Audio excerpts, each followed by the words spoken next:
আজ সন্ধ্যার মধ্যে দেশের ৭ অঞ্চলে বজ্রসহ ঝড়ের সতর্কতা দিয়েছে বাংলাদেশ আবহাওয়া অধিদপ্তর। এসব অঞ্চলে সর্বোচ্চ ৬০ কিলোমিটার বেগে ঝড় হতে পারে বলে জানিয়েছে সংস্থাটি। বুধবার সন্ধ্যা ৬টা পর্যন্ত দেশের অভ্যন্তরীণ নদীবন্দরগুলোর জন্য দেওয়া পূর্বাভাসে এ তথ্য জানানো হয়।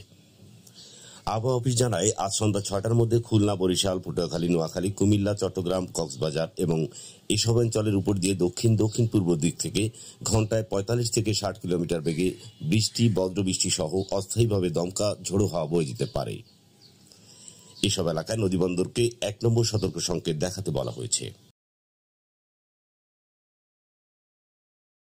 এদিকে সন্ধ্যা ৬টার মধ্যে দেশের খুলনা, বরিশাল ও সিলেট বিভাগের অনেক জায়গায় এবং রংপুর, রাজশাহী, ঢাকা, ময়মনসিংহ, চট্টগ্রাম বিভাগের কিছু জায়গায় অস্থায়ীভাবে দমকা হওয়া সহ হালকা থেকে মাঝারি ধরনের বৃষ্টি, বজ্রসহ বৃষ্টি হতে পারে।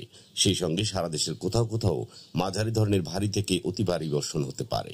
এছাড়া সারা দেশে দিন এবং রাতের তাপমাত্রা প্রায় অপরিবর্তিত থাকতে পারে। ইসমাইল হুসাইন ইমু, আজকের দৈনিক।